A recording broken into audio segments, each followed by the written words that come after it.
Hello everyone, मैं विश्वास सांखला टैगोर वेदांत academy की तरफ से आपका हार्दिक स्वागत करता हूं। हमारे इस सेशन में आज हम देखेंगे नीट 2025 का केमिस्ट्री का पेपर। तो इसको अपन सॉल्यूशन या इसको सॉल्व करते टाइम हम ये भी देखेंगे कि टाइम मैनेजमेंट के साथ किसी पेपर को कैसे सॉल्व किया जाता है। तो इसका मतलब ये हुआ कि पेपर पूरा आने से पहले ये जरूरी है कि समय बचाया कैसे जाए और पूरा पेपर कैसे किया जाए। ओके, तो लेट्स स्टार्ट। हम स्टार्ट करते हैं पेपर। तो हमारा मेन फोकस रहेगा, हमारा इस बात पर फोकस रहेगा कि हम किसी भी क्वेश्चन को देखकर कैसे फास्ट से फास्ट सॉल्व करें। ठीक है, चलिए। तो कोड 45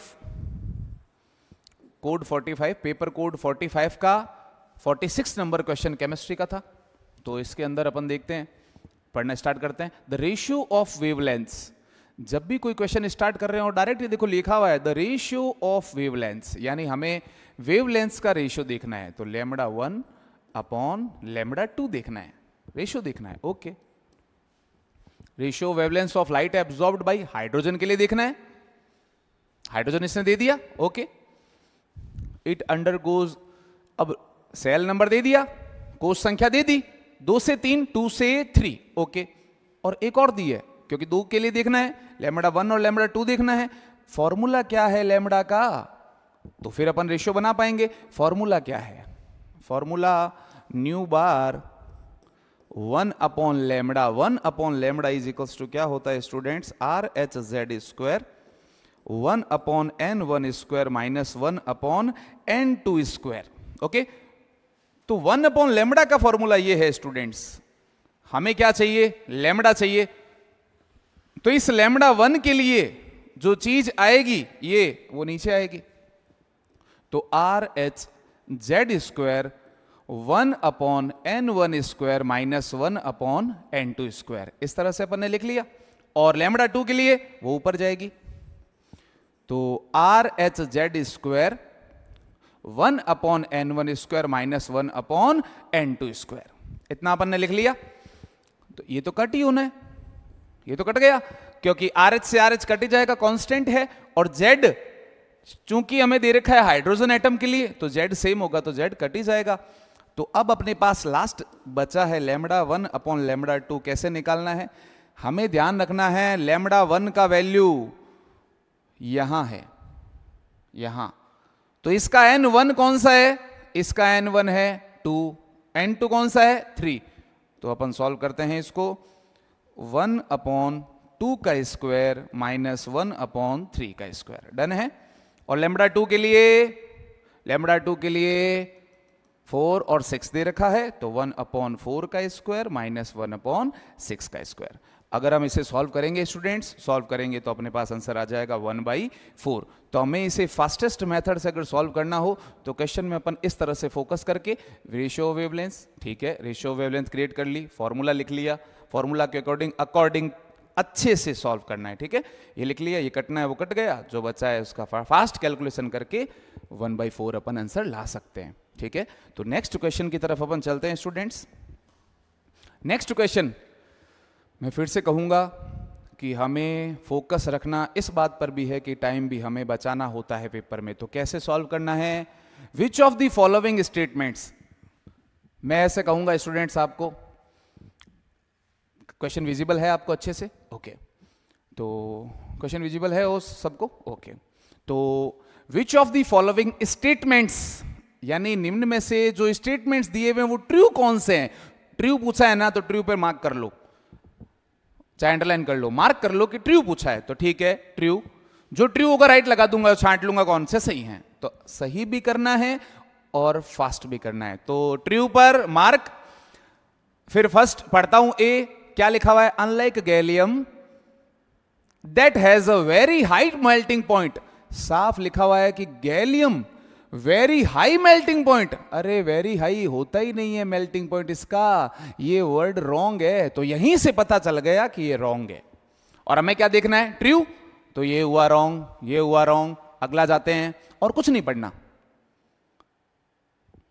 तो बी देखते हैं, ऑल पॉलिंग स्केल के अकॉर्डिंग द इलेक्ट्रोनेगेटिविटीज किसकी, nitrogen and chlorine are not the same, यानी हमें इसमें यह देखना है पॉलिंग के अकॉर्डिंग इलेक्ट्रोनेगेटिविटी यानी En का वैल्यू पॉलिंग के अकॉर्डिंग नाइट्रोजन और क्लोरीन का, नाइट्रोजन ऑक्सीजन फ्लोरीन क्लोरीन 3 और 3 एनसीईआरटी की वैल्यू के अकॉर्डिंग नाइट्रोजन और क्लोरीन का वैल्यू क्या होता है, सेम। तो हमें एनसीईआरटी के अकॉर्डिंग ही सही करना है। ये तो एनसीईआरटी तो कहती है सही है, सेम है, सेम है, तो ये कह रहा है नहीं है सेम, तो भाई तू गलत है।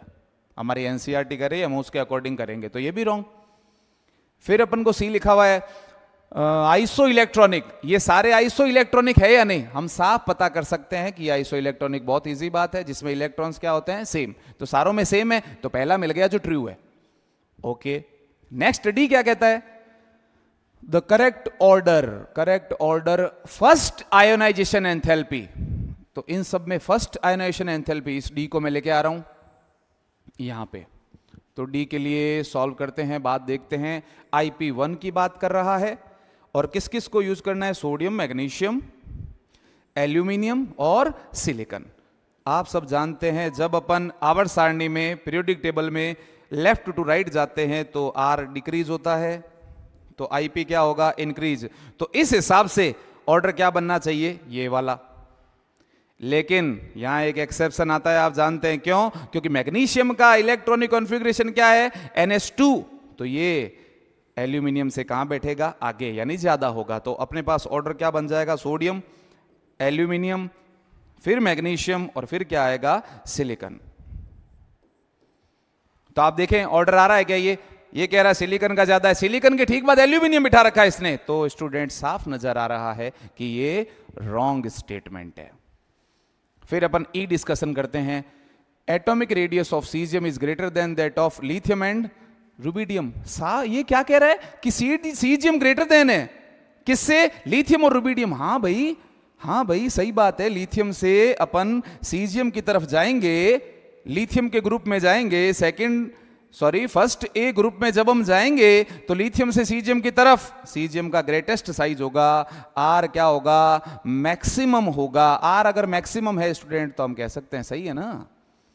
तो इस तरह से अपन ढंग से फोकस करते हुए राइट लगाया। ट्रू देखना था, सी और ई करेक्ट है स्टूडेंट, सी और ई, सी एंड ई ओनली। मैं यही कहूंगा कि अगर आप फोकस रखते हुए एक एक चीज मार्क करते हुए फटाफट जैसे मान लो पता चल गया वेरी हाई तो रॉन्ग है, चलो आगे। नॉट द सेम, ऐसे कैसे नॉट द सेम, एनसीईआरटी कहती है सेम, तो क्रॉस फटाक से। आइसो इलेक्ट्रॉनिक, ओके, आईपी का फटाफट बना लो, ये आगे जाएगा। ऑर्डर आ गया, भाई ये तो बात गलत कह रहा है तू, ओके रॉन्ग कर लो फटाफट। हाँ भाई ग्रेटर है, ओके राइट, खत्म। टाइम बचाना बहुत जरूरी है स्टूडेंट्स। तो इस तरह से अपन सॉल्व करते, तो अपने टाइम बचाते हुए अपन पूरे लेंथी पेपर को भी सॉल्व कर सकते थे। नेक्स्ट क्वेश्चन की तरफ चलेंगे। ऐसे क्वेश्चंस के लिए तो मैं सबसे पहले एक ही बात कह दूं, ऐसे क्वेश्चंस में तो सबसे पहले डी देखा करो। मेरे बच्चों को हमेशा कहता हूं डी देखो, लास्ट देखो, लास्ट देखें। एल्यूमिनियम +3 किस ग्रुप कैटायन एनालिसिस में किस ग्रुप नंबर में आता है, किस ग्रुप में है एल्यूमिनियम +3? अरे सबको बताया जाता है, फैल कर ये तीनों आयंस किस में आएंगे, थर्ड में आएंगे। तो ग्रुप थर्ड अच्छे से देख लो, एल्यूमिनियम ग्रुप थर्ड में, गलती नहीं होनी चाहिए। ये डी के साथ कौन मैच कर रहा है देखो तो, सेकंड। एल्यूमिनियम +3 किस में आता है, ग्रुप 3 में, गलती नहीं करनी थी यहां, ध्यान रखना। डी फर्स्ट नहीं, डी सेकंड, गलती नहीं होगी, डी सेकंड इसमें ही है, तो ये करेक्ट। ऐसे करना था हमें स्टूडेंट्स, ऐसे करना था। और अगर हम ऐसे करते तो हमारा क्वेश्चन ये गलत भी नहीं होता, कोई गलती हमारे होने वाली नहीं थी स्टूडेंट्स। तो डन रहा हमारा ये। तो नेक्स्ट क्वेश्चन की तरफ चलते हैं।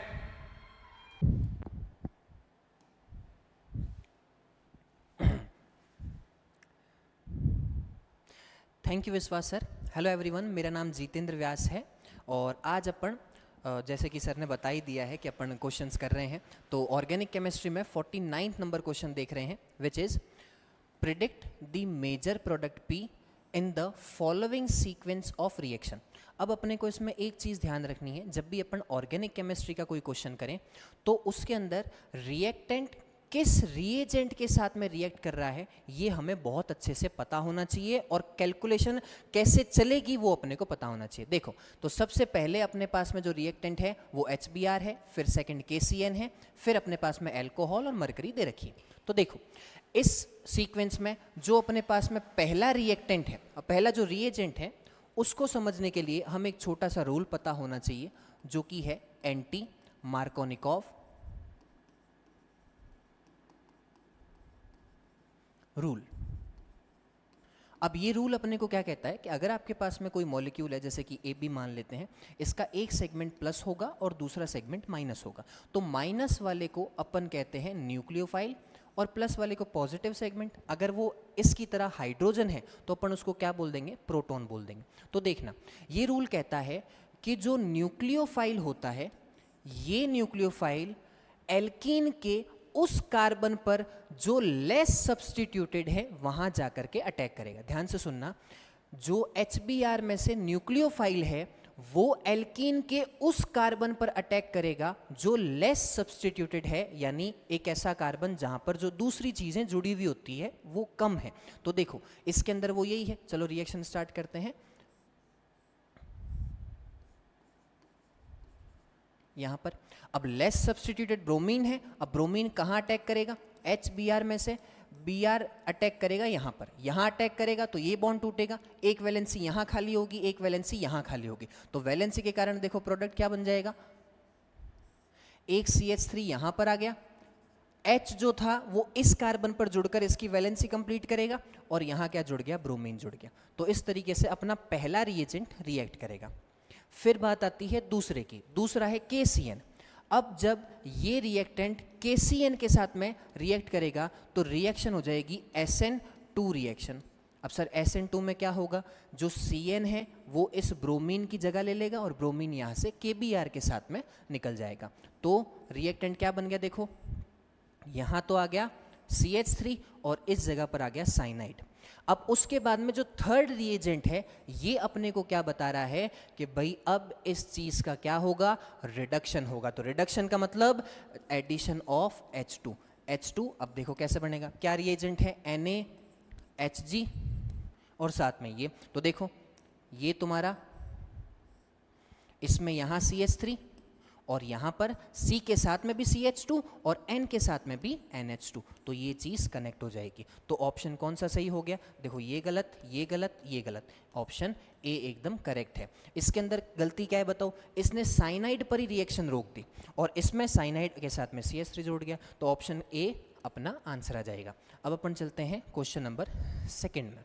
देखो, ये एनर्जी और रेडियस का बहुत ही प्यारा और बहुत ही सिंपल क्वेश्चन है। देखना, हमें एनर्जी का जो फॉर्मूला पता होता है वो क्या होता है, -13.6 इंटू 10 रेज टू पावर नहीं, अच्छा ये तो इलेक्ट्रॉन वोल्ट में है, ओके, तो 13.6 Z² अपॉन में N²। और जो रेडियस का फॉर्मूला पता होता है वो R बराबर 0.593 N² अपॉन में Z, ये दो फॉर्मूले होते हैं। ठीक है, अब अपने को क्वेश्चन के अंदर ये जूल में दे रखा है जबकि ये इलेक्ट्रॉन वोल्ट में होता है, ये पिकोमीटर में दे रखा है जबकि ये एंगस्ट्रॉम में होता है। तो इसके अकॉर्डिंग जब अपन एनर्जी और रेडियस दोनों का फॉर्मूला चेंज करेंगे तो एनर्जी का फॉर्मूला हो जाएगा 2.18 इंटू 10 रेज टू पावर -18, और यही चीज यहां पर Z² अपॉन N² यहां आ जाएगा। और जब रेडियस का फॉर्मूला चेंज करेंगे तो बताओ 0.593 N² अपॉन Z, तो N² अपॉन में Z आ जाएगा। अच्छा वही चीज रिपीट कर दी, अपने को क्वेश्चन में जो है वही लिखना है। क्वेश्चन में क्या दे रखा है 52.9। ठीक है, अब सबसे पहले क्या निकालते हैं, हीलियम की रेडियस और एनर्जी निकालते हैं। तो एनर्जी ऑफ हीलियम प्लस, ठीक है, बताओ ये फॉर्मूला लगेंगे 2.18 into 10 raise to power -18। Helium के लिए Z की वैल्यू क्या हो जाएगी, 2 का स्क्वायर करेंगे 4, और N तो हमेशा दोनों चारों के अंदर ही क्या होगा, 1 ही होगा। तो 4 को इससे मल्टीप्लाई करेंगे है ना।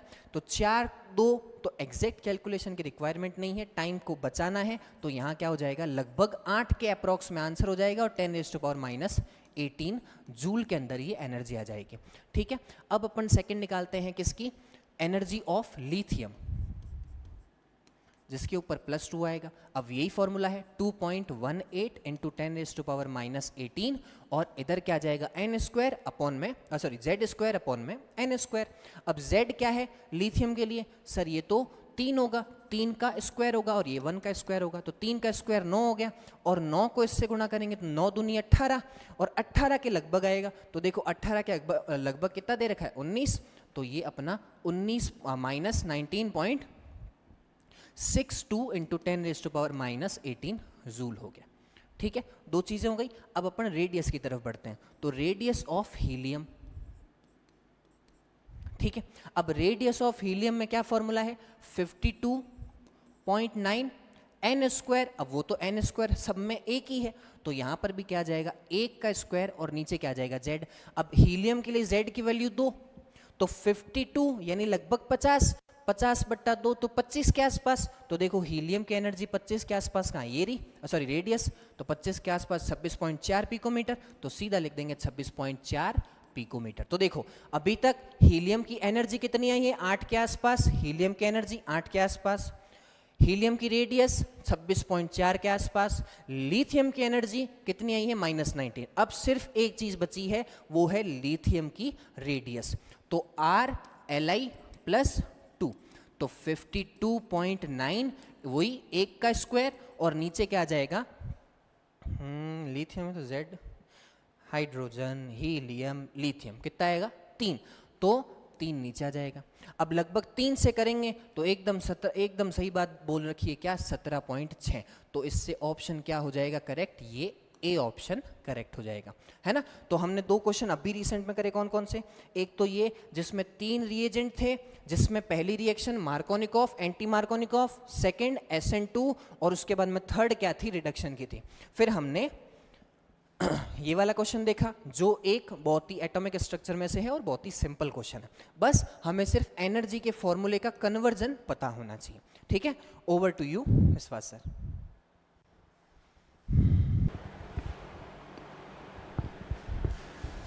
हेलो एवरीवन, तो अपन देखने जा रहे हैं अब 51 नंबर क्वेश्चन। 51 नंबर क्वेश्चन क्या कहता है, 51 नंबर क्वेश्चन में पूछा जा रहा है which of the following are paramagnetic. तो लगा लिया मार्क पैरामैग्नेटिक पे, तो पता करते हैं कौन कौन सा पैरामैग्नेटिक होगा। लेकिन पैरामैग्नेटिक के लिए अपने को क्या पता होना चाहिए कि किसमें अनपेयर्ड इलेक्ट्रॉन्स है। अगर अनपेयर्ड इलेक्ट्रॉन्स होंगे तो वो पैरामैग्नेटिक होगा। तो चेक करते हैं, फर्स्ट वाले ए को पूछते हैं, लेकिन एक कॉमन चीज पहले देख लो, सब में क्या है, निकल है। निकल है तो 3D8 4s2 सबके पास निकल है, तो अपन ने एक बार निकल का इलेक्ट्रॉनिक कॉन्फ़िगरेशन लिख लिया। तो अब ए को पूछते हैं भाई आपके पास अनपेयर्ड इलेक्ट्रॉन्स है या नहीं। तो चेक करते हैं, इसका कोऑर्डिनेशन नंबर कितना है, कोऑर्डिनेशन नंबर है 4, कोऑर्डिनेशन नंबर है 4। ऑक्सीडेशन नंबर कितना है, ऑक्सीडेशन नंबर है +2। इसका लिगेंड टाइप चेक करते हैं, लिगेंड टाइप, लिगेंड कौन है इसमें, Cl- है। और Cl- कैसा होता है, Cl- होता है वीक फील्ड लिगेंड, और वीक फील्ड लिगेंड होगा तो आप जानते हैं पेयरिंग नहीं होगी। ठीक है, अब बुलाओ निकल को बुलाया, निकल कह रहा है Ni+2, Ni+2 को पूछो कि आपका इलेक्ट्रॉनिक कॉन्फ़िगरेशन क्या हुआ, कि खाली 3D8 ही बचा। ठीक है सर, यहां तक डन है। अगर पेयरिंग नहीं होने वाली है तो इसका मतलब 8 है ना, तो इसका मतलब इसके पास कितने 2 अनपेयर्ड इलेक्ट्रॉन्स है, और अनपेयर्ड इलेक्ट्रॉन्स होना मतलब पैरामैग्नेटिक होगा। फर्स्ट वाला जो है वो पैरामैग्नेटिक है, क्यों, क्योंकि अनपेयर्ड इलेक्ट्रॉन्स है। तो दूसरे को पूछते हैं बी को, आराम से एकदम कोई दिक्कत नहीं है, अंदर से फास्ट लेकिन ध्यान से एकदम फोकस से। कोऑर्डिनेशन नंबर कितनी आई बताओ, कोऑर्डिनेशन नंबर इसमें कितनी है 4 है। ऑक्सीडेशन नंबर कितनी है, ऑक्सीडेशन नंबर इसमें 0 है, ऑक्सीडेशन नंबर 0 है। खास बात बता दूं, अगर ऑक्सीडेशन नंबर 0 है, ऑक्सीडेशन नंबर अगर 0 है तो एक चीज हमेशा ध्यान रहे, बहुत इजी काम आएगी आपके कभी भी किसी का 3D8 और 4s2 है तो 2 किस में आ जाएंगे, इसमें, तो क्या बन जाएगा 3D10 और 3D10 बन जाएगा। इसका मतलब ये हुआ कि इसमें कोई भी अनपेड इलेक्ट्रॉन नहीं होगा, तो आप पैरामैग्नेटिक नहीं हैं। सी को चेक करते हैं, चलो सी को कोऑर्डिनेशन नंबर कितनी आएगी, सी में कोऑर्डिनेशन नंबर है 4, ओके। ऑक्सीडेशन नंबर कितनी है भाई, +2 है, ओके। लिगेंड टाइप क्या है इसमें, लिगेंड टाइप है CN-, होता है strong field ligand. Strong field ligand है तो पेयरिंग करवा सकता है, लेकिन एक खास बात बताने का बहुत मन कर रहा है आपको, बताते हैं चलो, बहुत काम आती है बच्चों के, आपके भी काम आएगी क्वेश्चन को फास्ट करने में। क्या बात है, देखो अगर कोऑर्डिनेशन नंबर 4 है तब तो वीक वाला और स्ट्रॉन्ग वाला, वीक फील्ड लिगेंड और स्ट्रॉन्ग फील्ड लिगेंड मैटर करता है कि पेयरिंग होगी नहीं होगी, ये देखेंगे, मैटर करता है। वीक फील्ड लिगेंड वाले टाइम पेयरिंग नहीं होगी, इसमें पेयरिंग होगी, ओके। लेकिन कोऑर्डिनेशन नंबर 6 में, अगर कोऑर्डिनेशन नंबर 6 है तो D1 से D3 और D8 से D10 कोई फर्क नहीं पड़ता, वीक फील्ड लिगेंड हो चाहे स्ट्रॉन्ग फील्ड लिगेंड हो, पेयरिंग का कोई मतलब नहीं है, होगी नहीं। तो इसका मतलब 6 वाला क्यों बता रहे हो सर, अभी अपने काम आएगा, कई जगह काम आता है, इसलिए ध्यान रखना।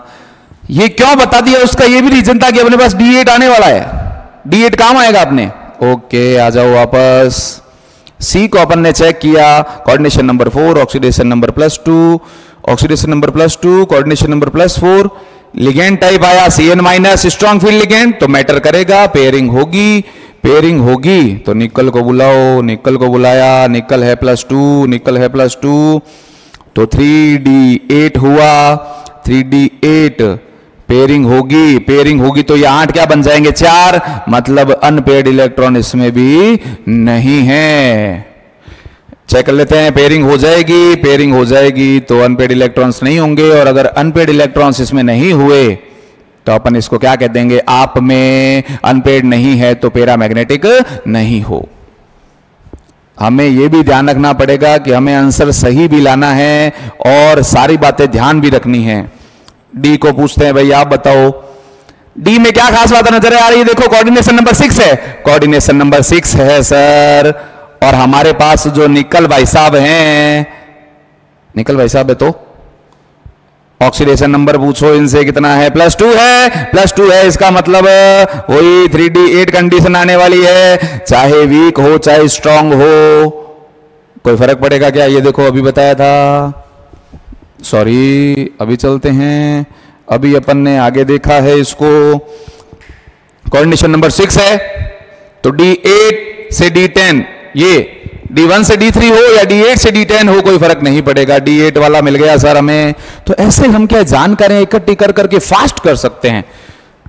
6 है, 8 वाला मिला, इसका मतलब 8 वाला मिला, इसका मतलब हम कह सकते हैं, इसका मतलब हम क्या कह सकते हैं, अगेन देख लें अच्छे से, क्या पेयरिंग होगी, कोई फर्क ही नहीं पड़ेगा, चाहे वीक हो चाहे नहीं, पेयरिंग नहीं होगी, चाहे क्या हो वीक फील्ड लिगेंड, चाहे क्या हो स्ट्रॉन्ग फील्ड लिगेंड, कोई इफेक्ट नहीं होगा। आशा करता हूं ये बात आप समझ लें तो कल्याण होगा आपका, कई क्वेश्चंस अच्छे से फास्ट हो जाएंगे। 3D8 है, कोऑर्डिनेशन नंबर 6 है, अपन कह सकते हैं कोई फर्क नहीं पड़ेगा लिगेंड का, तो पेयरिंग अगर नहीं हुई, पेयरिंग नहीं हुई तो अनपेड इलेक्ट्रॉन्स आप देख रहे हैं 8 वाले में अनपेड इलेक्ट्रॉन कितने आते हैं, 2, इसका मतलब इसमें अनपेड इलेक्ट्रॉन होगा, और अनपेड इलेक्ट्रॉन होगा तो पैरामैग्नेटिक होगा। ठीक है सर, डन है बात। हम साथ ही साथ ये देख रहे हैं, सीख रहे हैं कि क्वेश्चन में आंसर कैसे लाया जाता है, ये भी ध्यान रहे हैं।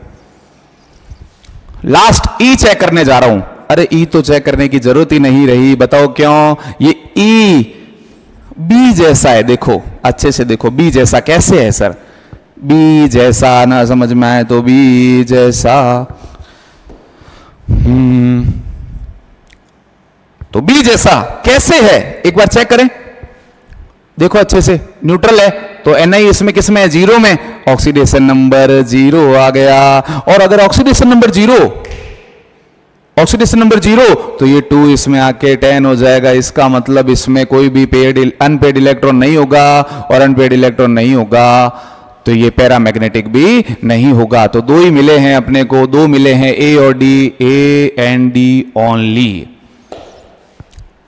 अगेन देखो, ये पता है सर मुझे, ये पता है ये वीक फील्ड लिगेंड है, पेयरिंग नहीं होगी तो 8 का 8, 2 अनपेड, डन। 4 0 देखते, हा गया 10 मतलब अनपेड नहीं है, क्रॉस लगाओ फटाफट। आता हो तो अपन कर सकते हैं। 4 + 2, 4 में मैटर करता है तो स्ट्रॉन्ग फील्ड लिगेंड आया, पेयरिंग होगी, पेयरिंग होते ही ये 8 क्या बन जाएंगे, 4 बन जाएंगे, तो अनपेड इलेक्ट्रॉन नहीं है। 6 आया, 6 वाली बात मैंने आपको समझाई थी बच्चों कि 6 में D1 से D3 हो, D8 से D10 हो, तो कोई भी हो वीक चाहे स्ट्रॉन्ग पेयरिंग नहीं होगी सर। तो अपन समझ गए 6 वाला है, 8 में पेयरिंग नहीं होगी, पेयरिंग नहीं होती 2 अनपेड इलेक्ट्रॉन हो जाएंगे तो भाई साहब आप पैरामैग्नेटिक हो। और ये वाला मैंने बता ही दिया, ई किसके जैसा है, बी जैसा, ऑक्सीडेशन नंबर 0 होगा तो ये समझ गए, ये आ जाएगा D3 D10 बन जाएगा, अनपेड नहीं है तो पैरामैग्नेटिक नहीं है। आशा करता हूं कि आपको कॉन्सेप्ट्स भी सिखाए हैं मैंने, ताकि और आगे भविष्य में कभी आपको इस तरह के क्वेश्चंस करने पड़े तो आप कर सकें। ठीक है, तो चलते हैं नेक्स्ट क्वेश्चन की तरफ। स्टूडेंट्स नेक्स्ट क्वेश्चन देखते हैं अपन। एक मिनट, नेक्स्ट क्वेश्चन चेक करते हैं। 52 नंबर क्वेश्चन। ओके, तो 52 नंबर क्वेश्चन चेक करते हैं। आओ, 52 नंबर क्वेश्चन कह रहा है, ओहो स्टेटमेंट्स का क्वेश्चन है, तो एकदम अलर्ट हो जाओ। Like nitrogen that can form ammonia, भाई इसका मतलब है कि नाइट्रोजन अमोनिया बना रहा है, ठीक है भाई साहब, N बना रहा है क्या, NH3, ठीक है सर। और आर्सेनिक क्या बना रहा है, आर्सेन, अरे भाई AS क्या बना रहा है, ASH3, तो बिल्कुल N बना सकता है, NH3 AS बना सकता है, ASH3, तो कैन फॉर्म मतलब सही है, बात एकदम बना सकता है, बिल्कुल सही है। फिर क्या कह रहा है second statement, antimony can not form antimony pentoxide. अरे भाई आप जानते हो कि 5th A वाले जो है ना, जितने भी हैं 5th A के कैंडिडेट्स, नाइट्रोजन फैमिली सारी किस टाइप के बना सकती है, E2O3 भी बना सकती है, E2O5 भी बना सकती है, मतलब दोनों बना सकती है, सारे बना सकते हैं। एनसीईआरटी का स्टेटमेंट है और ये मना कर रहा है, देखो कैन नॉट फॉर्म, तो इसका मतलब आप गलत, फर्स्ट सही सेकंड गलत, फर्स्ट सही statement, first is correct but second is incorrect, third option अपन सही करेंगे। तो नेक्स्ट क्वेश्चन की तरफ अपन चलेंगे स्टूडेंट्स, नेक्स्ट क्वेश्चन की तरफ चलेंगे हम, जो कि अपना क्वेश्चन नंबर देखते हैं, एक मिनट, 53। बहुत ही आसान क्वेश्चन है ये, तो ये अपन देखते कर सकते हैं। क्या पूछा है देखो, which among the following electronic configuration belong to main group, main group elements कौन, मेन ग्रुप एलिमेंट्स आप एनसीईआरटी के अकॉर्डिंग देख सकते हैं, S, P ब्लॉक वाले क्या हैं, मेन ग्रुप एलिमेंट्स होते हैं। मेन ग्रुप एलिमेंट्स S और P वाले होते हैं, तो छांट लो, ये S ब्लॉक का है भाई, ये S ब्लॉक का है, ये 3D3 ये तो D ब्लॉक का है, तू नहीं है भाई, तू कैंसल, तू S ब्लॉक का है, काम आ जाएगा। तो ये किसका है, ये देखो F5S25P5, इसका मतलब अपन कह सकते हैं, क्या कह सकते हैं बताओ, इसमें हम कह सकते हैं आप तो भाई साहब P ब्लॉक वाले हो, तो काम आओगे हमारे। 3D10 आप नहीं हो, D वाले हो, आप नहीं काम के, आप किस काम के हो, आप किस काम के हो, देखो ये देखो अच्छे से, ये फिर देखो, कुल मिला के S और P का तो नहीं है, S और P का नहीं है, तो भाई साहब आप हमारे काम के नहीं हो। फटाक से देखो, एक तो ये करेक्ट, ये A, और एक करेक्ट कौन है, एक करेक्ट कौन है भाई साहब बताओ, ये एक, ये और ये A और C, A और C, A और C, ये करेक्ट हो गया, खत्म। तो नेक्स्ट क्वेश्चन की तरफ जाएंगे स्टूडेंट्स अपन अब, जो कि है 54, और बहुत ही आसान question, atomic theory, Dalton's atomic theory could not explain which of the following, यानी एटॉमिक थ्योरी डाल्टन वाली किस पर लगती नहीं है भैया, इन सब में से ये लॉज, ये केमिकल कॉम्बिनेशन के लॉज का क्वेश्चन है। ये गैसियस वॉल्यूम वाला जो, ये गैसियस वॉल्यूम वाला जो लॉ है वो किसका है, गैलुसाक का है। और गैलुसाक बहुत बाद में आया, मॉलिक्यूल्स वाली बात के बाद आया। मॉलिक्यूल्स कहने का मतलब गैसियस वॉल्यूम का क्वेश्चन है तो किस पर फोकस रहता है इसका, मॉलिक्यूल्स पर। और उस टाइम तक, जब तक भाई साहब एटॉमिक थ्योरी दे रहे थे डाल्टन भाई साहब, तो मॉलिक्यूल्स थे ही नहीं, उनको मालूम ही नहीं था। तो कहने का मतलब इतना सा है कि ये ही वो गैसियस वॉल्यूम वाली थ्योरी है जो डिपेंड किस पर थी, मॉलिक्यूल्स पर, और ये बात इन्होंने बताई नहीं थी। तो फोर्थ करेक्ट इजीली हो सकता था। ओके स्टूडेंट्स, अगले क्वेश्चन की तरफ चलते हैं। शानदार क्वेश्चन और एकदम इजी। के का बताओ, के का क्या ऑक्सीडेशन नंबर बताना है, अंडरलाइन वालों का ऑक्सीडेशन स्टेट बतानी है। तो भाई साहब KO2 में के तो हमेशा ही किस में होगा, +1, कोई कंपाउंड +1 में होगा। और आप जानते हैं H2O2 एक पेरोक्साइड है, इसमें ऑक्सीजन किस में होगा, ऑक्सीजन किस में होगा, -1 में। H2SO4 में सल्फर किस में होगा, +6 में। अब देख लें, +1, +1, -1 और +6, तो ये टिक हुआ। ओके स्टूडेंट्स, तो अब आप, जी सर आप बताएं। Thank you.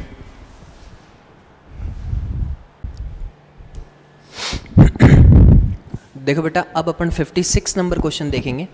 और ये जो क्वेश्चन है बेसिकली ये केमिकल काइनेमेटिक्स का क्वेश्चन है, जिसमें if the half life for a first order reaction is 1 minute, यानी T हाफ अपने को दे रखा है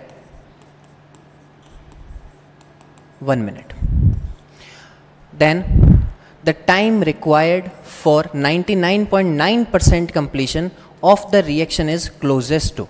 अब इसमें एक छोटा सा पॉइंट समझने वाली बात है कि इसमें लिखा हुआ है 99.9। फर्स्ट ऑफ ऑल इसके अंदर 100% क्यों नहीं लिखा हुआ।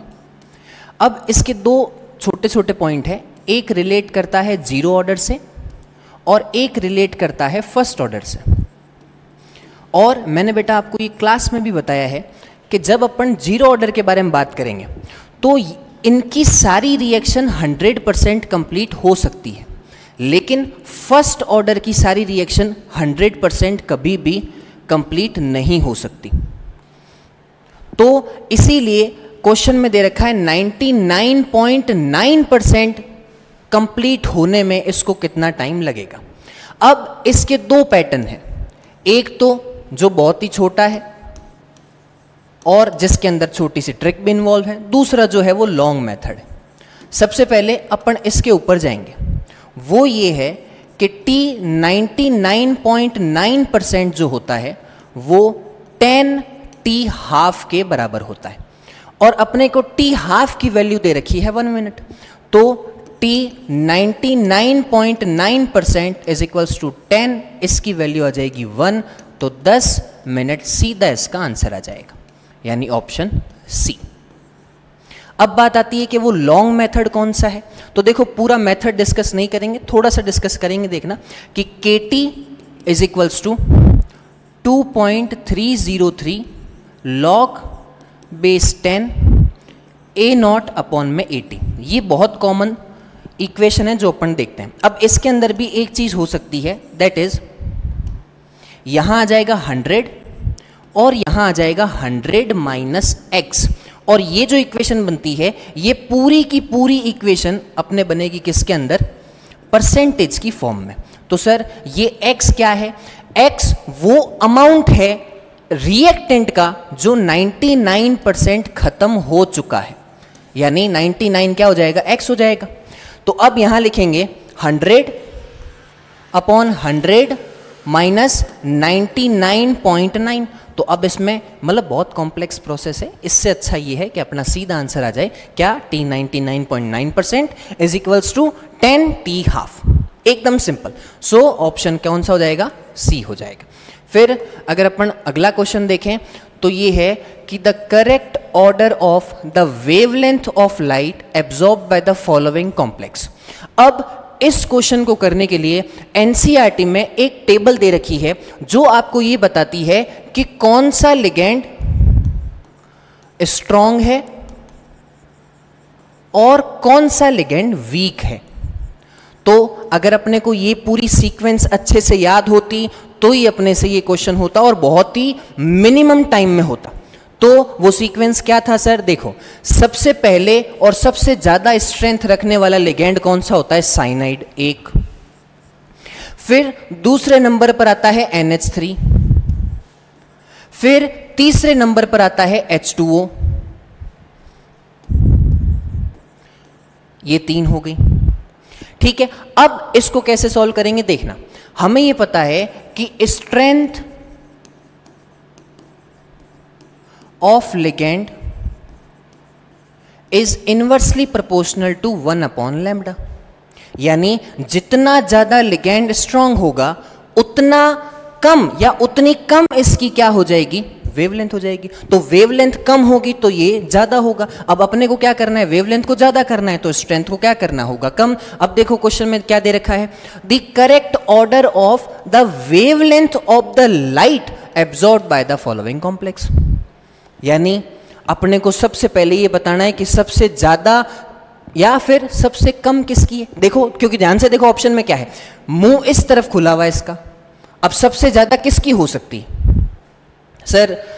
इसमें ये, दूसरा ये, इसमें सबसे ज्यादा होगी, यानी Cn की स्ट्रेंथ सबसे ज्यादा है तो इसकी वेवलेंथ क्या होगी? सबसे कम होगी। तो अब देखो Cn यानी कौन सा ऑप्शन हो गया? बी, यानी बी की वेवलेंथ सबसे मिनिमम है। तो ऑप्शन देखो, अब सी की सबसे ज्यादा होगी, बी की सबसे कम हो गई। इस ऑप्शन के अनुसार बी की सबसे ज्यादा, समझ रहे हो बात को? तो जो पीछे ही पीछे लिखा है उसकी वेवलेंथ ज्यादा है और जो आगे लिखा है उसकी वेवलेंथ कम है।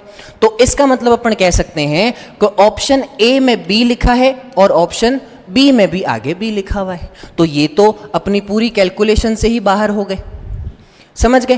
तो एक ऑप्शन कट गया अपना ये वाला। फिर आती है बात, अब देखो इसमें ए ज्यादा है या डी ज्यादा है, बताओ। अब सर अपने को पता है डी वाला ऑप्शन कौन सा है? H2O। और ए वाला ऑप्शन कौन सा है बताओ? NH3। और हमें पता है Cn के बाद में NH3 ही एक स्ट्रॉन्ग लिगेंड अपने पास में बचता है। तो NH3 की स्ट्रॉन्गनेस ज्यादा है तो इसकी वेवलेंथ क्या हो जाएगी? कम हो जाएगी। अगर इसकी वेवलेंथ कम हो जाएगी तो अपना ऑप्शन कौन सा हो जाएगा? ये हो जाएगा ऑप्शन ए। क्लियर? अब अपन थर्ड क्वेश्चन पे चलते हैं। देखो, Which one of the following compound can exist as cis-trans isomer? अब cis-trans isomer में अपने को एक बात याद रखनी होती है, वो ये कि दोनों ही कार्बन के ऊपर 4 अलग अलग ग्रुप होने चाहिए, X, Y, Z, और इधर लिख देते हैं AB। तो ये कंडीशन अपने को बताएगी कि भाई cis-trans है। cis का मतलब सेम, ट्रांस का मतलब अपोजिट। तो अब अपने को इन 4 ऑप्शन में ये चीज फाइंड आउट करनी है। तो अब यहां क्या लिखा हुआ है? पेंट 1 इन। पेंट का मतलब 5 कार्बन, और 1 इन का मतलब पहले पर डबल बॉन्ड लगा हुआ है। तो 1 2 3 4 5 और पहले पर ये। अब अगर इसमें ध्यान से देखें तो इसकी वैलेंसी को कंप्लीट करने के लिए एक H यहां जोड़ेंगे और दूसरा H यहां जोड़ेंगे। तो अब इसके अंदर ये कंडीशन तो मैच हो नहीं रही। क्यों? क्योंकि इधर X, Y और A और B चारों ग्रुप क्या होने चाहिए? अलग अलग होने चाहिए। लेकिन यहां अपने पास में 2 ग्रुप क्या हो गए? सेम हो गए। तो फिर पहला ऑप्शन तो हुआ नहीं। फिर आता है अगला, 2-methyl hex 2-ene। 2-methyl hex 2-ene। अब देखो 2-मिथाइल का मतलब सेकंड वाले कार्बन पर मिथाइल का एक ग्रुप लगा हुआ है। हेक्स मतलब 6 कार्बन है और 2-ene मतलब 2 पर डबल बॉन्ड है। चलो बनाते हैं। तो 1 2 3 4 5 और 6। अब सेकंड वाले पर क्या लगा हुआ है? डबल बॉन्ड लगा हुआ है। और 2 पर क्या लगा हुआ है? मिथाइल लगा हुआ है। यही है। अब इसमें ध्यान से देखो, अब एक तरफ तो ये हो गया मिथाइल, जो कि अपन मान लेते हैं बी की तरफ, एक तरफ ये जो ग्रुप है ये हो गया ए की तरफ, लेकिन अब यहां पे अपने पास में वापस H और H आ गया, तो ये फिर गलत हो गया। फिर आता है ऑप्शन सी, इसमें क्या लगा हुआ है? देखो 1,1 डाइमिथाइल साइक्लोप्रोपेन। अब साइक्लोप्रोपेन का मतलब प्रोपेन, प्रोपेन का मतलब क्या होता है, 4 कार्बन और वो भी सिंगल बॉन्ड के साथ में, है ना। तो साइक्लोप्रोपेन है वो भी 4 कार्बन का, तो ऐसा हो जाएगा 1 2 3 4 मैथ, अच्छा एक मिस्टेक होगी, कोई बात नहीं।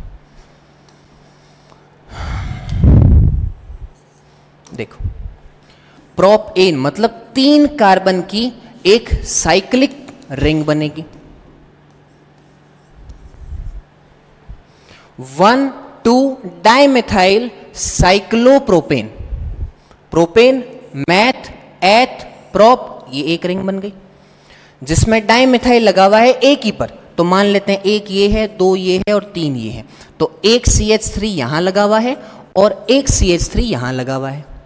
अब यहां पर वही कंडीशन आती है क्या, कि एक ही जगह पर अपने पास में क्या हो गए, 2 सिमिलर ग्रुप हो गए। तो जब 3 ऑप्शन कटते हैं तो कौन सा आ जाएगा, ऑप्शन डी। ठीक है, तो भी अपन इसको प्रूफ करते हैं। देखो 1,2 डाइमेथाइल साइक्लोहेक्सेन। अब हेक्सेन का मतलब, हेक्स मतलब 6 और वो भी सिंगल बॉन्ड के साथ में। अब साइक्लो है यानी कि रिंग बन जाएगी, यानी 1 2 3 4 5 6, उसमें 1 2 पर लगा हुआ है डाइमेथाइल साइक्लोहेक्सेन, यानी 1 एक ये मान लेते हैं और एक ये मान लेते हैं। अब हमारे पास में एक कंडीशन ये थी कि सर इधर A B और X Y या तो ये 4 ग्रुप हो या ये सिमिलर हो जिसमें अपोजिट हो। ठीक है, तो अब देखो यहां पर एक H हो जाएगा और एक H हो जाएगा। अब अगर ये अपोजिट कंडीशन में आ गए तो ऑप्शन अपना डी एग्जैक्टली सही रहेगा। तो थैंक यू।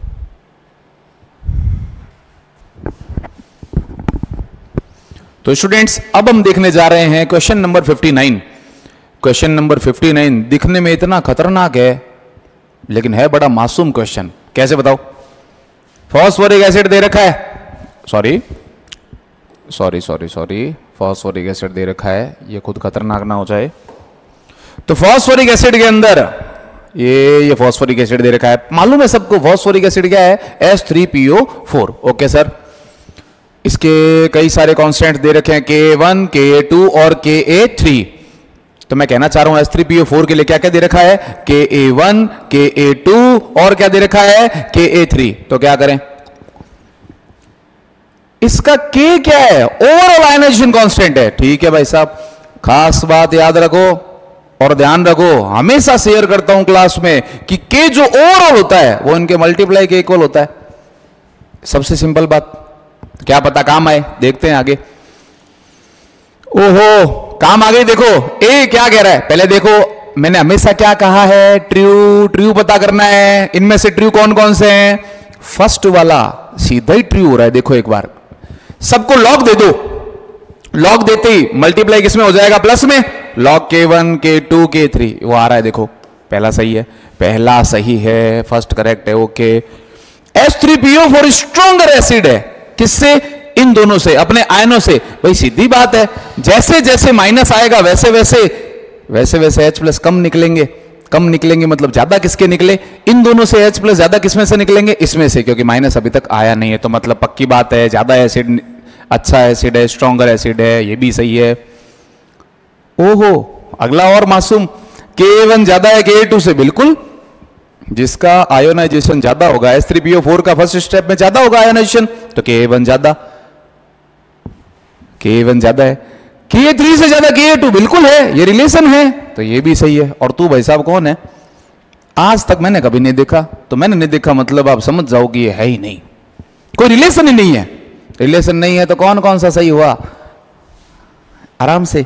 तो ABC सही है, ABC ढूंढो मिल गया ना, फिनिश। जी सर।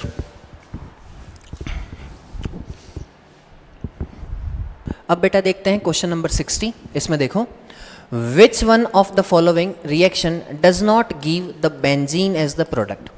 यानी अपने को ये देखना है कि इन चारों रिएक्शन में से ऐसी कौन सी रिएक्शन है जो बेंजीन का फॉर्मेशन नहीं कर रही है। तो सबसे पहले हमारे पास में फर्स्ट रिएक्शन है जिसका अपने को पता है, सोडा लाइम दे रखा है, हीट दे रखा है, तो यहाँ से क्या होगा, यहाँ से सीधा प्रोसेस होगा डी कार्बोक्सिलेशन, जिससे CO2 निकलेगी और ये सेगमेंट अलग होगा और सीधा क्या बना देगा, ये बेंजीन बना देगा ऐसे। फिर अगली रिएक्शन आती है एन हेक्सेन। अब यहाँ पर मोलिब्डेनम ऑक्साइड दे रखा है, साथ में अपने को 773 और 10 से 20 ATM, तो अपने को पता है और ये मेथड ऑफ फॉर्मेशन है इसका। तो अब इसमें क्या हो जाएगा, सीधा एन हेक्सेन किस में कन्वर्ट होगा, अपने बेंजीन में कन्वर्ट होगा। और रेड हॉट आयरन ट्यूब वाली तो सबसे इंपॉर्टेंट रिएक्शन है बेटा, अगर आपको ये रिवीजन नहीं था तो मतलब थोड़ी वीक परफॉर्मेंस थी। अब क्या करना है अपने को, सीधा ही ये बेंजीन के अंदर कन्वर्ट होगा। अब बची सिर्फ ये, इसमें क्या है, डाइजोनियम सॉल्ट दे रखा है बेंजीन के ऊपर। अब अपने को पता है कि भाई थोड़ी वार्म और वाटर, वार्म वाटर के साथ में रिएक्शन करेगा तो क्या होगा कि ये क्या दे देगा, ये फिनॉल का फॉर्मेशन कर देगा OH, और फिनॉल का फॉर्मेशन करेगा यानी ये एक ऐसी सेगमेंट हो गया जो ग्लूकोज को नहीं बना रहा है। तो अपना आंसर कौन सा हो जाएगा, ऑप्शन 4 या फिर डी हो जाएगा। तो स्टूडेंट्स अब हम देखने जा रहे हैं क्वेश्चन नंबर 61। देखते हैं किसका है, इलेक्ट्रोकेमिस्ट्री का है। और इलेक्ट्रोकेमिस्ट्री का है, क्वेश्चन में पूछा क्या है, इलेक्ट्रोकेमिस्ट्री के क्वेश्चन में पूछा है, बताओ लैम्बडा एम दिया हुआ है। मैं इसको लैम्बडा एम बोलता हूं, ध्यान रखना। मोलर कंडक्टिविटी को क्या बोलता हूं, लैम्बडा एम बोलता हूं। ठीक है भाई, लैम्बडा एम दे रखा है, इतना दे रखा है, किस कंसंट्रेशन पे, इतनी कंसंट्रेशन पे। मोनो वीक एसिड है, वीक एसिड ओके, ठीक है। पूछा ये है भाई साहब, आ जाओ पूछते हैं एल्फा। एल्फा कितना आएगा, और एल्फा का सीधा फॉर्मूला है भाई लैम्बडा एम किसी भी कंसंट्रेशन वाला और लैम्बडा एम जीरो कंसंट्रेशन वाला, जीरो कंसंट्रेशन वाला। तो लैम्बडा एम ये किसी भी कंसंट्रेशन वाला तो दे रखा है ना, ये रहा, लिख दो वैल्यू। और ये जीरो कंसंट्रेशन वाला, जब प्लस और माइनस का वैल्यू दे रखा है तो दोनों को क्या करना है, ऐड ही तो करना है। ऐड करके कहां पुट कर दो, यहां, और जैसे ही पुट करेंगे तुरंत आंसर आ जाएगा क्या, 0.225। सॉल्व खुद करना है। ओके, बहुत सिंपल क्वेश्चन था। अगले क्वेश्चन की तरफ चलते हैं जो कि 62 नंबर क्वेश्चन। हाइपोथेटिकल डाइमोट, इसका मतलब देखकर जैसा एहसास हो रहा है वो है केमिकल बॉन्डिंग का क्वेश्चन। क्या कह रहा है ये question, hypothetical diatomic molecule. Diatomic molecule मतलब A2 B2 इस तरह से, ओके, विद बॉन्ड ऑर्डर 0। बताओ, बॉन्ड ऑर्डर 0 वाली बात कर रहा है, और क्वाइट स्टेबल। बॉन्ड ऑर्डर 0 मतलब बॉन्ड ही नहीं है, बॉन्ड ही नहीं है तो काहे का स्टेबल है। तो फिर तू तो भाई साहब स्टेटमेंट 1 रॉन्ग हुआ। Bond order increases, bond order अगर इंक्रीज हुआ तो क्या करूं, bond length increases, inversely proportional है। बॉन्ड ऑर्डर बढ़ेगा तो बॉन्ड लेंथ क्या, बॉन्ड लेंथ क्या होती है, डिक्रीज होती है। गलत बात बोलता है तू, है गलत है तू। और जब दोनों ही गलत है तो स्टेटमेंट दोनों फॉल्स, दोनों फॉल्स, दोनों फॉल्स, खत्म। Thank you.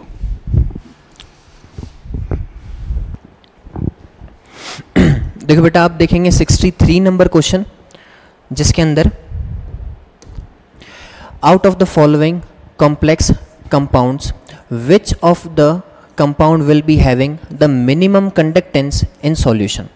अब मिनिमम कंडक्टेंस देखने के लिए अपने को किसी भी कंपाउंड को क्या करना पड़ेगा, इसके पॉजिटिव और नेगेटिव आयंस में इसको कन्वर्ट करना होगा।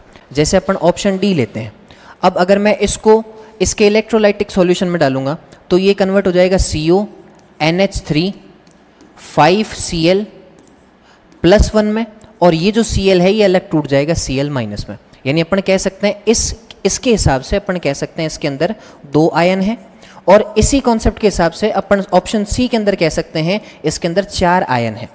लेकिन क्वेश्चन में अपने को मिनिमम कंडक्टेंस पूछी है, तो अब इसके 2 ऑप्शन हो सकते हैं करेक्ट। क्यों? क्योंकि ये भी कोई आयन नहीं है, और अगर अपन किसी को इस कंपाउंड को अगर किसी एक्वस सॉल्यूशन में डालते हैं तो ये ब्रेक डाउन भी नहीं होगा और ये भी नहीं होगा। तो इस क्वेश्चन में ए और बी दोनों आंसर क्या है, करेक्ट है। चलो बेटा शुरू करते हैं अब 82। थोड़ा सा इसको पतला कर देते हैं एज यूजुअल। देखो भाई, शुगर एक्स यानी कि ए बी सी और डी, इन तीनों में से बतानी है कि ऐसी कौन सी शुगर है जो इन चारों को फॉलो करती है। सबसे पहला पॉइंट जो हनी के अंदर पाई जाए, सेकंड जो कीटो शुगर हो, थर्ड जो exist in alpha and anomeric forms, ध्यान से, और जो लीवो रोटेटरी हो। बेटा इन चार को तो एक ही ग्रुप फॉलो करता है, एक ही ऑप्शन फॉलो करता है, वो है ऑप्शन डी, यानी अपन लिख देंगे बी। बी यानी कि डी फ्रक्टोज। अब अपन चलते हैं अगले क्वेश्चन पर। अगला क्वेश्चन, क्या बात है, सीधा रिएक्शन है बेटा, एनसीईआरटी में दे रखा है, रिएजेंट याद होगा, 1 मिनट में सॉल्व हो जाएगा, और ऑप्शन कौन सा होगा, बी होगा, है कि नहीं? क्यों? क्योंकि एल्डिहाइड का फॉर्मेशन है बेटा, मेथड ऑफ प्रिपरेशन में अपन देखते हैं, है कि नहीं? चलो अगला देखो, बहुत सिंपल क्वेश्चन। अच्छा बताओ अब क्या लिखा हुआ देखना, 2 स्टेटमेंट बताने हैं, सही है गलत है। देखो, अंडरगोज SN2 रिएक्शन, एक बात एकदम सही है, फास्टर देन Cl। कहने का मतलब जो आयोडीन है वो बहुत तेज रिएक्ट करता है इन कंपैरिजन टू क्लोरीन। फिर हाँ एकदम सही है, फिर iodine is better leaving group because of its, सही बात है। अगर ये जल्दी तेज निकल जाएगा तभी तो ये फास्ट रिएक्ट करेगा, अगर धीरे धीरे जाएगा तो धीरे रिएक्ट करेगा। तो फिर दोनों करेक्ट हो गए, तो क्या लिखेंगे, both A and B are true and R is the correct explain. एकदम सही बात है, ऑप्शन ए आ जाएगा। चलो भाई आगे चलते हैं। ओहो अब तो विश्वास सर आएंगे, लो भाई। Thank you sir. इसको हाथ में ही रख लेते हैं। और क्या बेहतरीन सवाल, जो मेरे स्टूडेंट्स को मैं हमेशा कहता हूं कि ये थर्मोडायनेमिक्स का जब भी ये थर्मोकेमिस्ट्री का क्वेश्चन आए तो दुनिया सारी तुम्हें फॉर्मूला लगाती नजर आएगी, लेकिन हमें फॉर्मूला नहीं लगाना है, हमें बस वैल्यू के हिसाब से आगे चलते जाना है। ठीक है, कैसे सॉल्व करेंगे देखो। थर्मोकेमिस्ट्री का question, standard heat of formation पूछा है किसका, इसका इज पूछा है, ओके पूछा है, दिया हुआ किसका है, SO4-2 का दिया हुआ है। 1 मिनट, डेल्टा, 1 मिनट, थोड़ा सा डार्क करेंगे हम इसे, और इस बार पेंसिल से चलाएंगे इसे, और ग्रीन कलर से चलाएंगे। तो स्टूडेंट्स बहुत ही अच्छा शानदार क्वेश्चन है, मुझे ऐसे क्वेश्चंस बताना बहुत ही शानदार लगता है, तो आज इसको स्वाहा करते हैं बढ़िया तरीके से एकदम। देखो तो स्टूडेंट्स, अपने को Ba+2 की डेल्टा HF पूछी है, क्वेश्चन मार्क, ओके पूछी है, और दी हुई है SO4-2 की delta HF heat of formation दे रखी है 216 माइनस का 216। ध्यान रहे फॉर्मेशन का पूछा है तो बनने की जगह पे जब भी बात करेंगे तो माइनस, जितना भी वैल्यू आएगा लास्ट में अपन उसके आगे नेगेटिव लगा देंगे, क्योंकि फॉर्मेशन की बात है। देखो इसमें भी फॉर्मेशन में क्या दे रखा है, माइनस, क्योंकि किसी का फॉर्मेशन होता है तो माइनस। ओके ठीक है sir. Standard heat of crystallization की बात कर रहा है, इसके क्रिस्टलाइजेशन की बात कर रहा है, तो हीट ऑफ क्रिस्टलाइजेशन, इसकी अपने को इक्वेशन बनानी पड़ेगी स्टूडेंट्स। इक्वेशन क्या बनानी है, इक्वेशन मतलब ये तो बनानी पड़ेगी ना, Ba+2 अगर आप एक्वस सॉल्यूशन में हो, ये Ba+2 एक्वस सॉल्यूशन में है, प्लस SO4-2 एक्वस सॉल्यूशन में है, तो बन जाएगा BaSO4 का सॉलिड अवक्षेप PPT। ओके, तो क्रिस्टलाइजेशन की इस पूरी रिएक्शन की ये डेल्टा HR दी हुई है, डेल्टा HR भी दी हुई है, डेल्टा HR दी हुई है इसकी कितनी, -4.5। Okay okay, standard heat of formation, okay standard heat BaSO4 की एक वैल्यू दी हुई है, देखो अच्छे से, BaSO4 की क्या दे रखी है, डेल्टा HF दी हुई है, डेल्टा HF दी हुई है, दी हुई है -349। स्टूडेंट्स जो जो वैल्यूज दी हुई थी अपन ने लिख ली है। मैं फिर से कहूंगा ये क्वेश्चन बहुत कमाल है। पहली बात तो क्रिस्टलाइजेशन कोई कराता ही नहीं है, और कराता है तो अगर इक्वेशन उल्टी भी लिख लें, अगर मैं इसको ऐसा भी लिख दूं तो भी मेरा आंसर सही आएगा, मेरा सही आएगा, उन लोगों का सही नहीं आएगा जो प्रोडक्ट माइनस रिएक्टेंट लगाते हैं, जो केवल रटा रटाया formula product minus reactant, product minus reactant ऐसा करते हैं। नहीं, हम इक्वेशन को उसकी तरह ही फॉलो करेंगे, आप देखी जाओ। ये इक्वेशन बन गई। वैल्यू जो दी हुई है रखो जरा, Ba+2 की डेल्टा HF। मैं अपने बच्चों को हमेशा क्या करता हूं, एक बात सिखाता हूं, एक बार वापस अपन इसको एक बार फॉलो करते हैं। मेरी तरफ से एक शानदार एक इक्वेशन बताता हूं। देखो, जैसे मान लो, देखो इतनी देर फास्टेस्ट मेथड बताया ना, ये भी फास्टेस्ट ही है, लेकिन पहले पता तो चले कॉन्सेप्ट, तो आपको इसका कॉन्सेप्ट बताना जरूरी है, क्योंकि कईयों को तो क्रिस्टलाइजेशन का पता ही तो नहीं है। और वरना प्रोडक्ट माइनस रिएक्टेंट करते करते मैंने कई लोगों को देख लिया, वो इक्वेशन भी उल्टी लिख देते हैं और प्रोडक्ट माइनस रिएक्टेंट करते हैं तो आंसर भी उल्टा आता है। इसीलिए इस क्वेश्चन को समझा रहा हूं पूरा।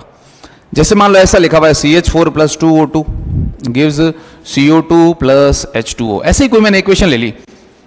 इसके लिए जब पूरी हर चीज को लिखते हैं तो कैसे लिखते हैं, देखो 4 × हमें 4 बॉन्ड तोड़ने हैं। कौन कौन से? CH बॉन्ड 4 तोड़ने हैं, तो 4 × CH बॉन्ड।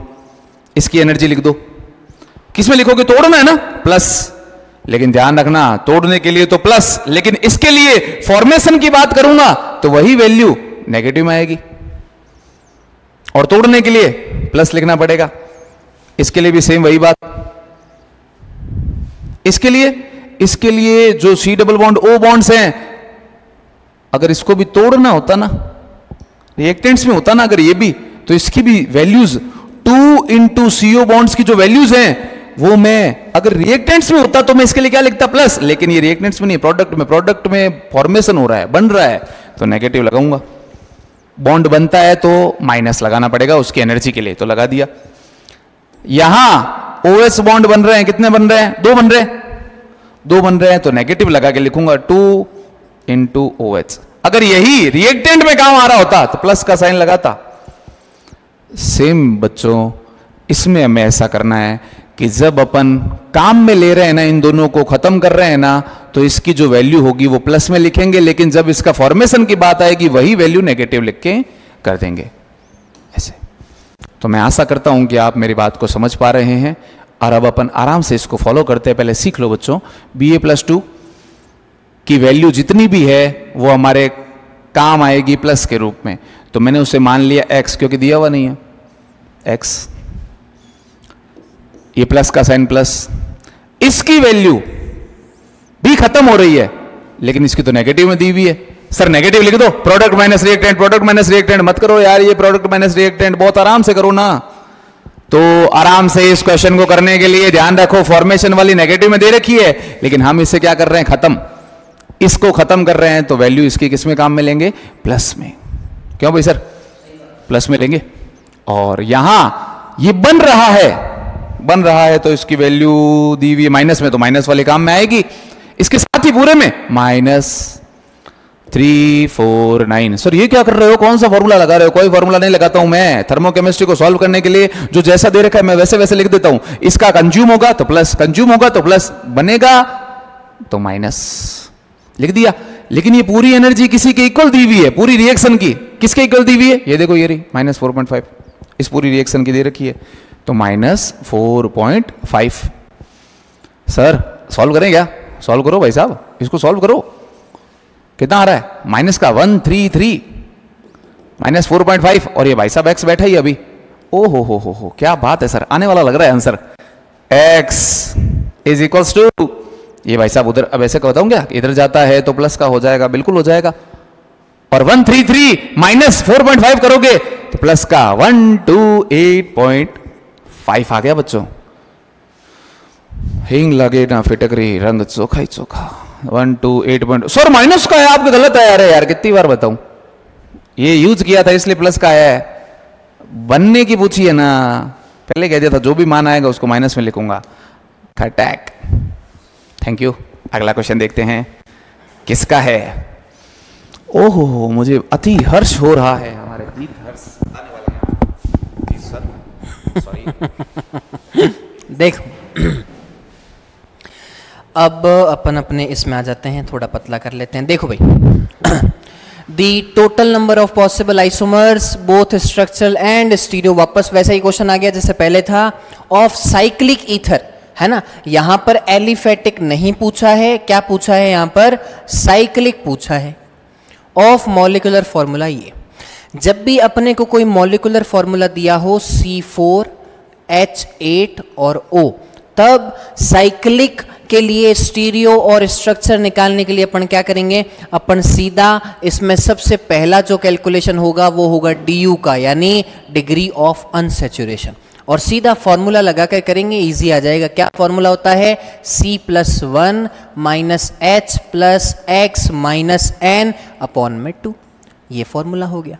अब C की वैल्यू 4 दे रखी है, H की 8 दे रखी है, ना X है ना N है, तो क्या लिखेंगे, 4 + 1 5 माइनस H कितना है सर, H 8 है, प्लस माइनस में कुछ नहीं तो बट्टा 2, तो DU कितनी आ जाएगी सर, DU इससे आ जाएगी 5 - 4 1 आ जाएगी।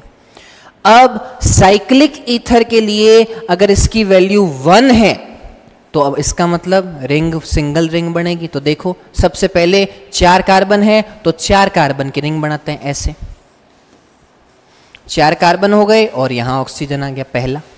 अब 4 कार्बन में तो और कोई बना नहीं सकते, इतना ही इसके वेरिएशन होंगे। अब अपन 3 कार्बन पर चलते हैं, ऐसे, तो इसमें पहला वेरिएशन 1 मिथाइल यहां जोड़ दो, फिर वापस से 3 और 1 मिथाइल यहां जोड़ दो, तो 3 हो गए।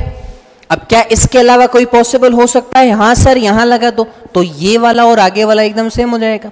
तो अब अपने को देखो 4 कार्बन की, 3 कार्बन की और छोटी पर आओ, यानी कि 2 कार्बन की, यहां ऑक्सीजन आ जाएगा।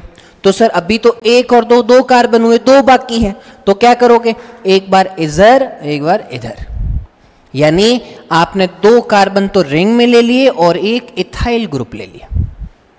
ठीक है सर, एक और बताओ, ये कितने हो गए, 4। अगर मान लो एक अपन और बनाएंगे इसका ऐसा, तो 1 1 अब इधर जोड़ दो, है कि नहीं। और बताओ और क्या वेरिएशन बन सकते हैं।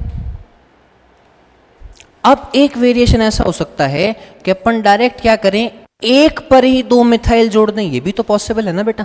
तो देखो अब स्टीरियो अगर काउंट करें, देखो दोनों पूछा है, स्ट्रक्चरल भी पूछा है और स्टीरियो भी, तो स्टीरियो में इसका कितना काउंट होगा सर, इसका 1 काउंट होगा। पहले अपन इसका देखते हैं, अच्छा है, तो 1 कायरल कार्बन यहां आ गया, 1 कायरल कार्बन यहां आ गया। दूसरी बात सिमेट्री है तो 1 ही आ गया, समझ गए। तो 2 कायरल कार्बन सिमेट्री की वजह से और 1 उसका, तो अपन इसका टोटल काउंट करेंगे 3। ओके सर, अब इसमें देखो ये कार्बन भी अपना कायरल हो जाएगा, कैसे, एक इथाइल ग्रुप, एक इधर और एक H, तो 2 ये हो गए। ठीक है, अब टोटल काउंट करते हैं एक बार, कितने हो जाएंगे, 1 2 3 4 5 6 और 6 3 9, अभी भी 1 कम है, क्यों, क्योंकि 9 कोई भी ऑप्शन नहीं है, तो 10 होना चाहिए, 8 होना चाहिए, 8 से बढ़ गया तो 1 और कायरल होना चाहिए। सोचो क्या होगा कि सर ये वाला हो सकता है, कैसे, इधर 1 आ गया, 2 इधर आ गए और 1 H, तो यहां पर भी अपन 2 काउंट कर लेंगे, समझ गए। तो 1 2 4 6 7 और 7 3 10, तो टोटल करके 10 होंगे। तो आंसर कौन सा आ गया, आंसर आ गया C। फिर अगले क्वेश्चन पर चलते हैं, कौन सा है भाई, ओ हो ये तो विश्वास सर का है, आ जाओ सर।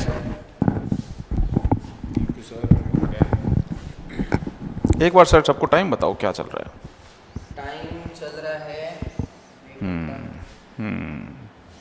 तो dedication house juice, high sir, क्या बात है, बहुत शानदार जूस चल रहा है और मज़ा आ रहा है। बच्चों के लिए मेहनत करते हो, हमेशा मज़ा आता है।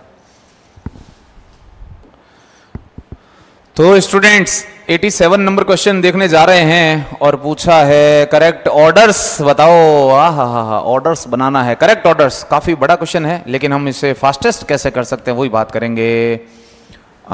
डाइपोल मोमेंट का ऑर्डर 1 मिनट देखते हैं। H2O LP। तो भाई साहब इसका फोर्स जनरेट हो रहा है इधर साइड, इसका जनरेट हो रहा है इस साइड, दोनों का रिजल्टेंट आ गया ऊपर की तरफ। ठीक है भाई साहब, बॉन्ड्स का रिजल्टेंट ऊपर की तरफ, एलपीज का भी आ गया ऊपर की तरफ। ओके, दोनों ऐड हो रहे हैं, ये दोनों क्या हो रहे हैं, ऐड हो रहे हैं। ठीक है,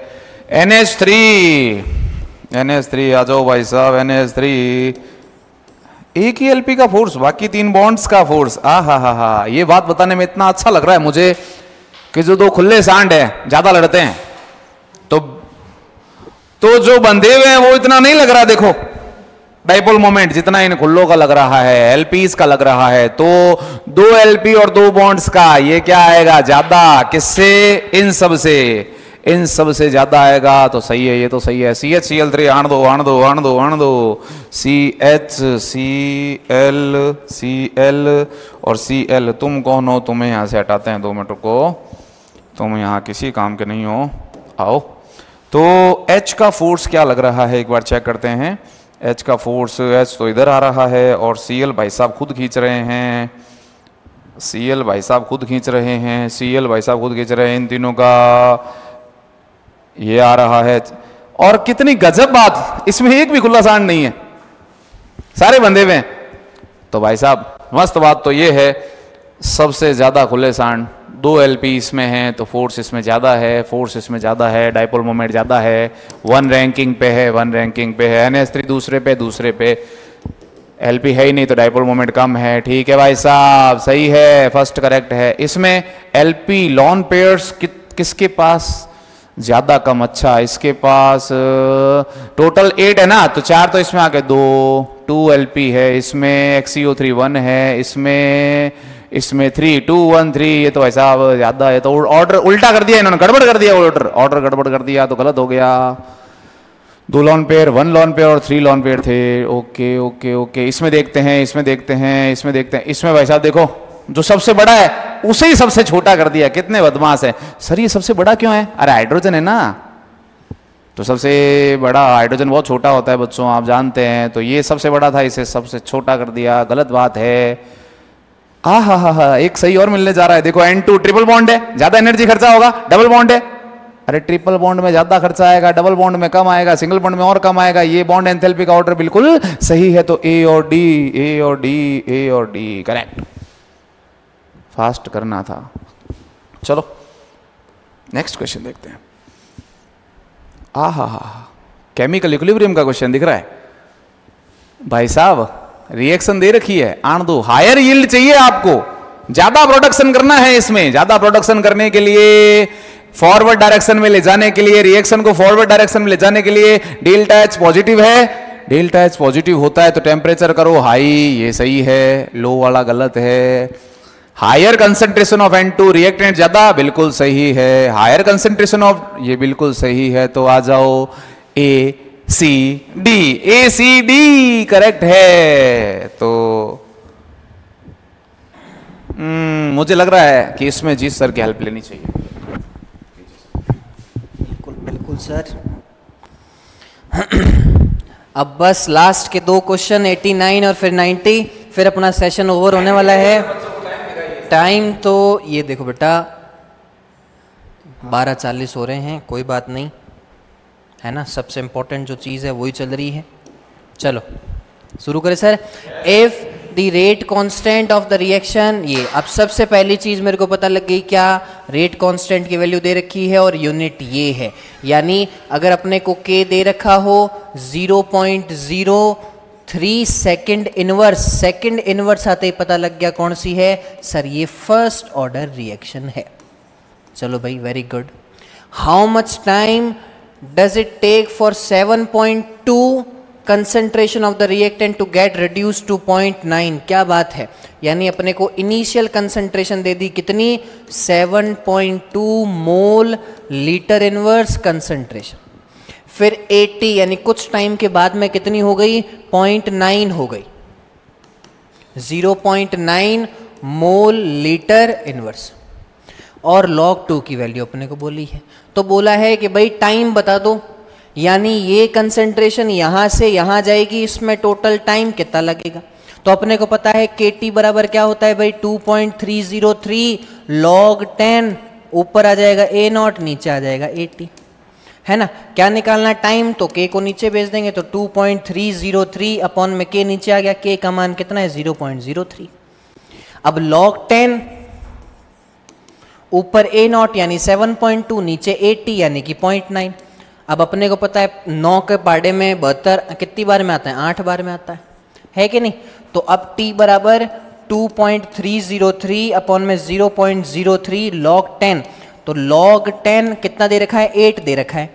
अब 8 को अपन कैसे लिख सकते हैं, क्या 2 की पावर 3 लिख सकते हैं, और जब भी लॉग में ऐसी कंडीशन हो 3 क्या हो जाता है, आगे आ जाता है। तो t is equals to 2.303 upon में 0.033 आ गया, 3 आगे आ गया और log 10 2 आ गया इधर। अब log 10 2 इधर आ गया तो इसकी जगह अपन डायरेक्टली क्या लिख देते हैं, 0.3 लिख देते हैं। समझ गए? अब देखो ट्रिक देखो, अगर मैं इसको यहां से हटाऊं तो ऊपर 100 आ जाएगा और इसको यहां से हटाऊं तो नीचे 10 आ जाएगा। तो 3 से 3 कट गया, 0 से 0 कट गया, तो t बराबर कितना है बताओ, t बराबर 2.303 इंटू 3 इंटू 10। ठीक है, तो इसको पहले मैं 3 से मल्टीप्लाई करता हूं, 2 तो इधर आ जाएगा 6, इधर आ जाएगा 9 इंटू 10, तो 69 के आसपास आंसर है, यानी ऑप्शन ए। ठीक है, उसके बाद में अगला क्वेश्चन जो कि लास्ट क्वेश्चन है अपना, और वो क्या है 90। Which of the following reaction does not Lassaigne test. अब अपने को पता है लिसेन टेस्ट किसके लिए होता है, नाइट्रोजन, सल्फर, हेलोजन, तो ये बिल्कुल भी इसके अंदर कंसीडर नहीं करेंगे, तो इसका ऑप्शन क्या आ जाएगा, डी। डायरेक्ट थ्योरेटिकल पोर्शन था बेटा, जनरल ऑर्गेनिक केमिस्ट्री में से था। ठीक है, तो आज अपना ये सेशन का लास्ट क्वेश्चन था। अब आ जाओ सर, 2 शब्द अगर आप कहना चाहो तो। जी सर, मैं ऐसे सोच रहा हूँ कि हमने बच्चों के लिए एक बार टाइम देख लेते हैं। आपने 3-4 बार टाइम दिखा दिया सर। सर मेहनत कर रहे हैं ना बच्चों के लिए, हो क्या सकता है करें, बच्चे भी जग रहे हैं। बिल्कुल। देख लो भाई टाइमिंग, ओहो मेरे हिसाब से 1 बजने को आ रहा है। तो हम लोगों ने आपके लिए जो ये मेहनत की है, आपको ये बताने के लिए कि भाई क्वेश्चन में कैसे फोकस करके फास्टेस्ट तरीके से अपन आंसर को प्राप्त कर सकते हैं, गेन कर सकते हैं। तो कोई बात नहीं, जैसा भी जो भी हुआ, आप आगे इन चीज़ों का ख्याल रखें। जो भी बच्चे इन वीडियोस को देख रहे हैं, समझ रहे हैं बातों को, तो सर बहुत बहुत धन्यवाद, आपने साथ दिया आज। नहीं सर, मेरी तरफ से भी यही सेम बातें हैं, लेकिन मैं 1-2 बात और ऐड करना चाहूँगा। देखो बेटा, हो सकता है कि इन 45 क्वेश्चन में से आपके बहुत सारे क्वेश्चन रह गए हो सकता है आपने छोटी छोटी मिस्टेक की हो और उनसे वो क्वेश्चन गलत हो गए, लेकिन निराशा ही एक आखिरी जरिया नहीं होती है ना। अगले साल अपन फिर से ट्राई करेंगे। देखो, अगर आज आप 400 450 पे खड़े हो, तो हो सकता है अगले साल आप 100 नंबर की छलांग मारो, 200 की छलांग मारो, हो सकता है आप टॉप में आ जाओ, है ना। तो अपने को निराश नहीं होना है, क्योंकि एंड टाइम पर अपन पहुंच चुके हैं। हो सकता है कुछ बच्चे सर 1-1 2-2 नंबर से भी रह जाए, है ना। तो वहां से अगले साल में ऐसा मत हो जाना बेटा कि भाई अब तो कुछ नहीं हो सकता, 3 साल हो गए, 4 साल हो गए, ऐसा बिल्कुल नहीं करना है। अपने को कड़ी मेहनत करनी है और अगले साल एग्जैक्ट फोड़ना है अपने को paper. Okay, thank you so much. Okay sir.